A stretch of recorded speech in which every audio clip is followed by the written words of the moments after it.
Hello and welcome back. Today we're reacting to some more Kurzgesagt. Today we have how a nuclear war will start minute by minute. What a scary topic. Go ahead and do me a favor. If you like this content, go ahead and drop me a subscription. We are very, very close to our 1,000 subscriber mark, which has been a goal of mine ever since we started this channel, just as a personal goal. It will give me such a sense of fulfillment to hit it, and I can't express how much I appreciate you guys and all of your support. Thank you so much. I love our little community here. Let's find out how a nuclear war will go. Mr. President, nuclear missiles will strike our country in 14 minutes.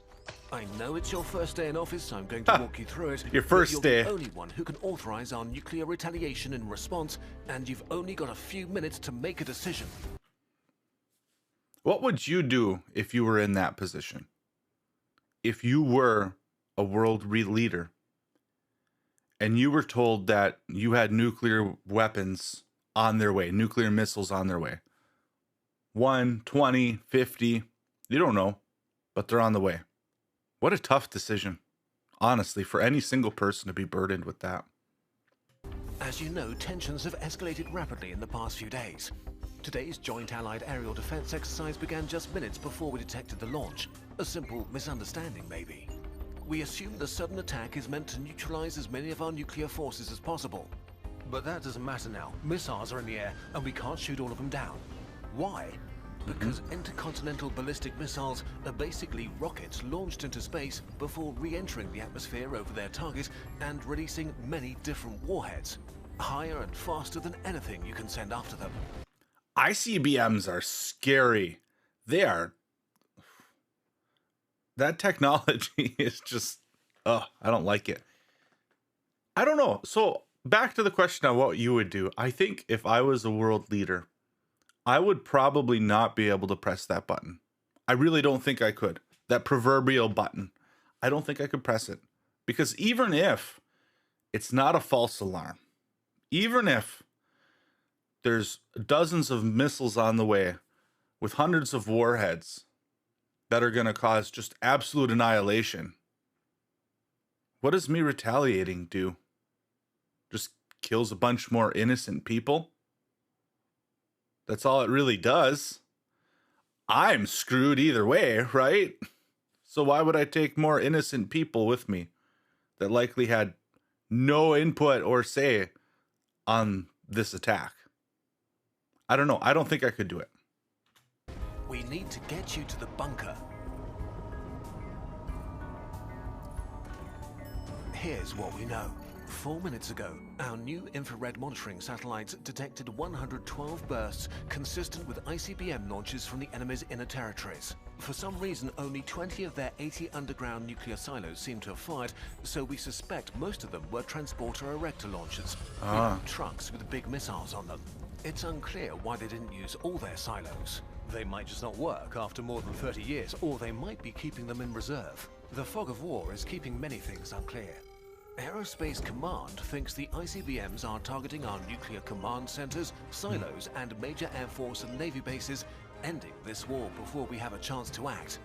The enemy's strategic doctrine prioritizes military targets and our nuclear weapon systems, but their secondary targets are our industry and infrastructure, all refineries, power stations, and deep water ports. Typical military tactics. In major population centers. We won't know the exact casualty count for a few weeks. Deaths from the blast and burns may be a few million today. It's morning rush hour, and there's not much to be done for people stuck in traffic.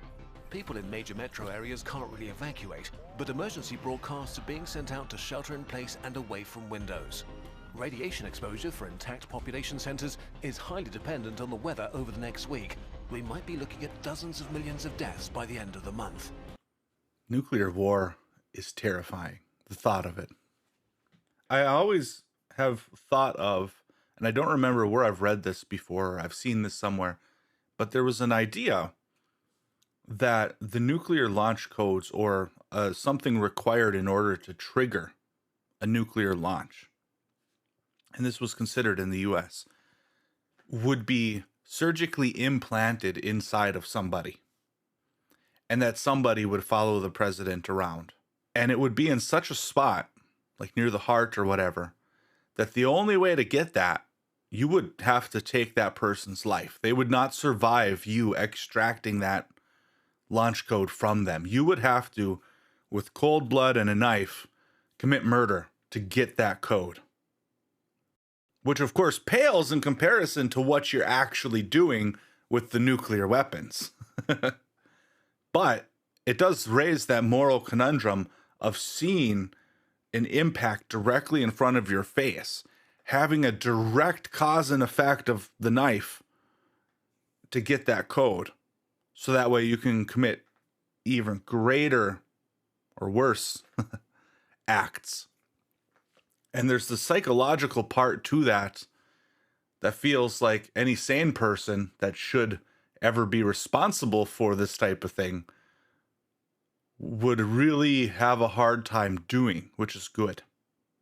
It's kind of a deterrent on, if I want to launch this and take all of those lives, I have to take this person's life who's been following me around for the last 3 years, who I've probably grown close to. We've had many conversations, been by my side for 3 years, and I have to take this knife, look them in the eye, and kill them to get the code. I am a proponent for that. I think that the harder we make it to launch, the better. But we also need to be able to do it kind of quickly, because MAD, mutually assured destruction, which is basically what keeps people from using nuclear weapons today, it needs to happen fast.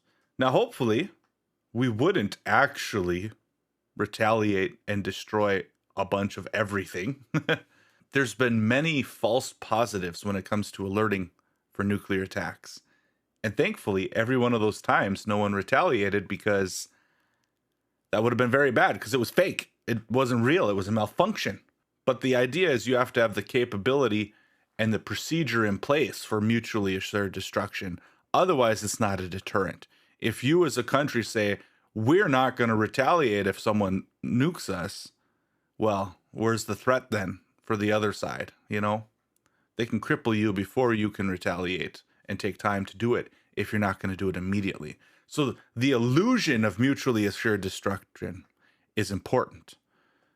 But it's also important that we never actually act on it. But we have to pretend like we will and that we fully intend to. And everyone has to do that. Otherwise, the system breaks. Anyway, food for thought. For the next few minutes, we can still respond. But you need to decide. We've got 1,500 warheads across our silos, bombers and submarines. The 400 in silos need to be launched now before they get taken out. 46 nuclear-capable bombers on high alert can be ready to take off in 2 minutes. I couldn't do it. You need to transmit the order right away to I wouldn't hit it. Blast radius if you want to consider using them. Of our 40 nuclear Think of the people. 5 are presently at sea. While they're submerged, they're undetectable, so that's our backup for a nuclear retaliation if we lose our silos and bombers. We could try to use them to bomb out their remaining silo fields before they can launch them. The sooner you commit to it, the better the chance we have of preventing a further exchange after our retaliation. Updates. We have radar confirmation that the enemy ICBMs have completed their burn and deployed their warheads. Our best guess is that each missile will deploy at least 6 re-entry vehicles, about 600 in total, which is the part that carries a warhead back into the atmosphere during its terminal descent onto the target. And with many more decoys on top of that, inflatable balloons meant to waste any anti-missiles. We're now tracking nearly 4,000 potential targets. Our anti-ballistic missiles 4,000 and will begin their intercept in another minute. We'll do our best to protect the capital, although there really is no defense. That's that's insane. These weapons are crazy. Wow. I don't think I could do it, even if I was in this situation and got all this information and saw that there was 4,000 potential targets, potentially 1,000 plus nuclear warheads on the way. I don't think I could give the order to retaliate. You know what? Honestly, at that point, you have to think about the people that you're responsible for, the populations that are under you. You know what? Whatever. What do you want from us? Okay? Take that. Let our people survive. Wait. confirming a partial radar blackout. Our systems seem to be glitchy. The enemy must have anticipated we'd launch our interceptors and pre-detonated a few warheads at high altitude.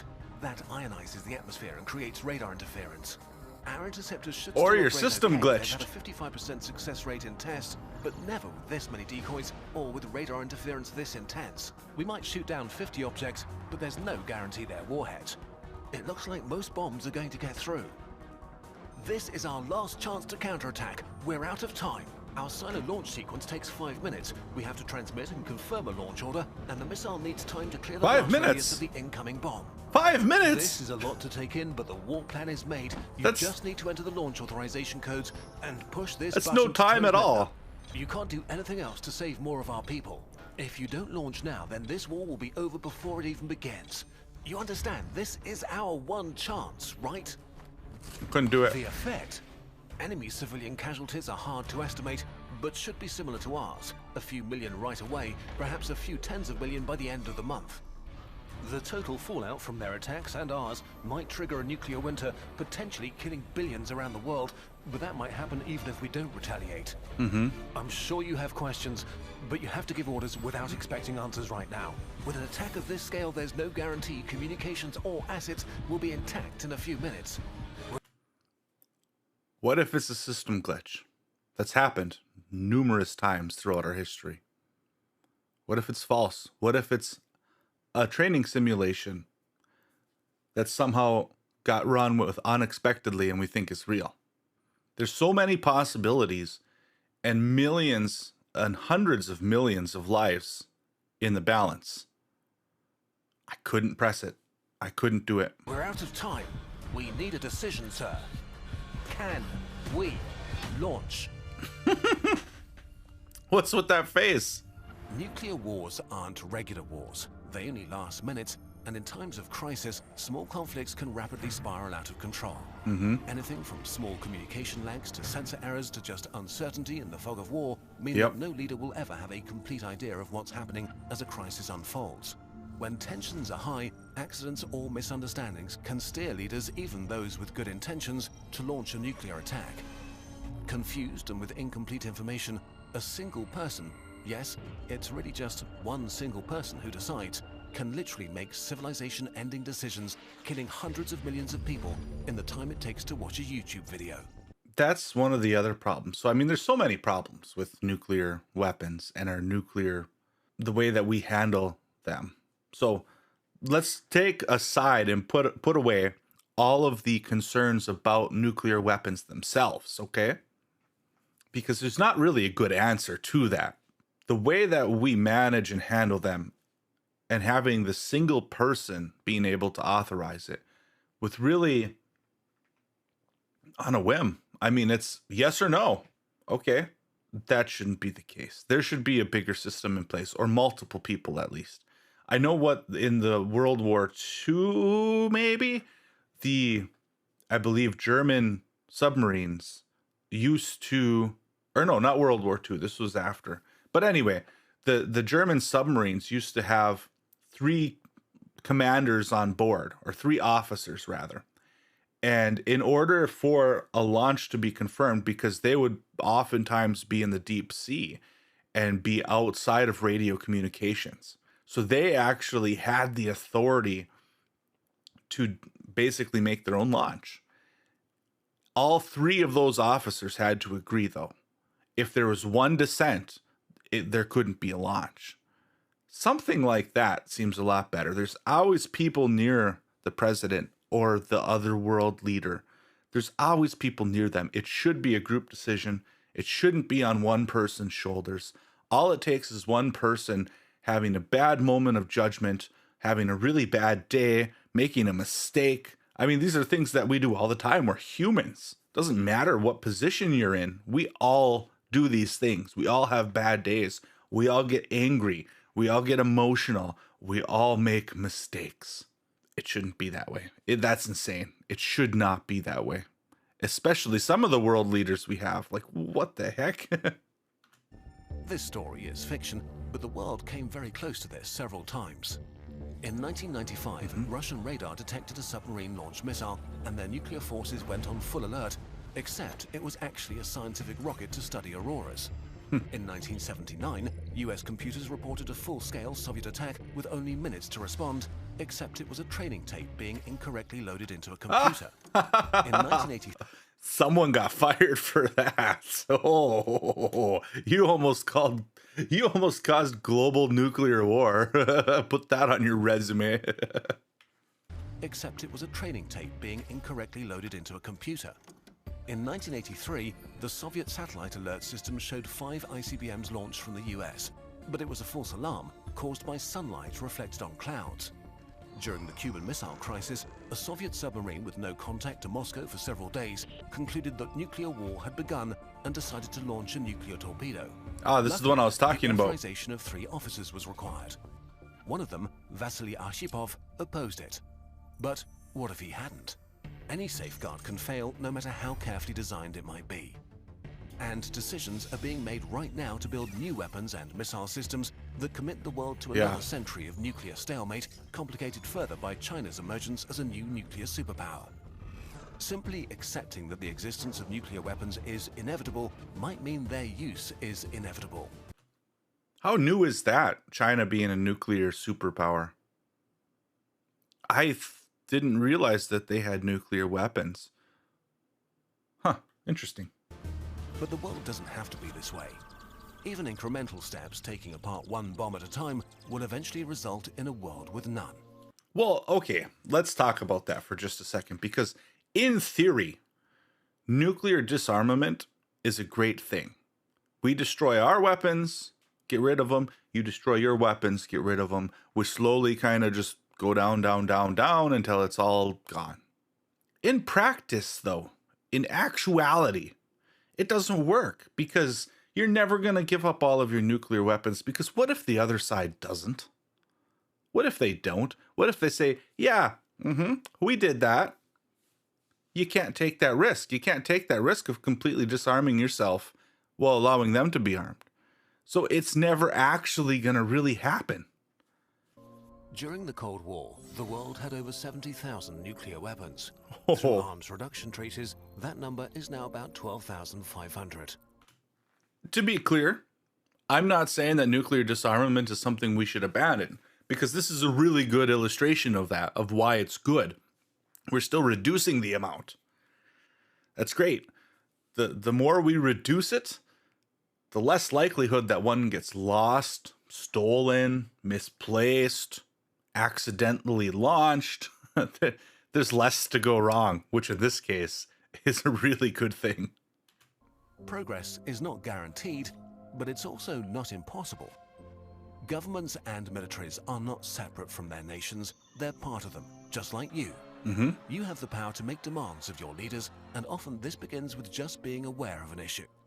If you want to learn more, we've compiled a number of resources for you in the video description and our sources. This video was supported by... What a great video. Really thought-provoking. It kind of reminds me of their detonating a bomb in a city video, which was really good. And if you haven't checked that one out, you should watch it. We have a reaction to that here too. It was really good. But it does raise the questions of how much of a danger is there at any point in time for us because of this? A lot. There's a lot of danger. At any point in time, there's a number of world leaders that could authorize this. Now, authorization, of course, depends on people following orders, which doesn't always happen.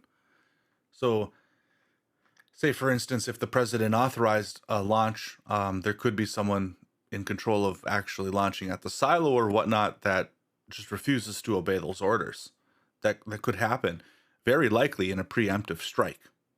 Because I think everyone at this point understands just the crazy gravity of the situation if you initiate a nuclear war. So there's a good likelihood that if it's proactive, if it's the first step, not a retaliation, that maybe the orders wouldn't be followed. And how much of it is automated? Nowadays, some of it might not even require human interaction, which is even more scary. What if the system glitches, malfunctions in some way? But either way, it's a really scary scenario, especially with the world dynamics like they've been lately, and some countries coming to be nuclear powers that, I mean, I don't know. I hate to say, whoa, it's good for us, but bad for them. But I don't know. It seems like a more dangerous situation when smaller countries get it, because they tend to want to improve their standing and be a little bit more aggressive with it. And it's kind of their way of leveraging the bigger stick in the market, so to say. So I don't know. It's really scary. And I don't think there is a good answer. We can keep decommissioning, keep lowering the number. That's great. But we always have to have the illusion of MAD, mutually assured destruction. We have to have that. If we don't, it's scary. Anyway, thank you so much for watching. I really appreciate it. And I hope that you have a wonderful day.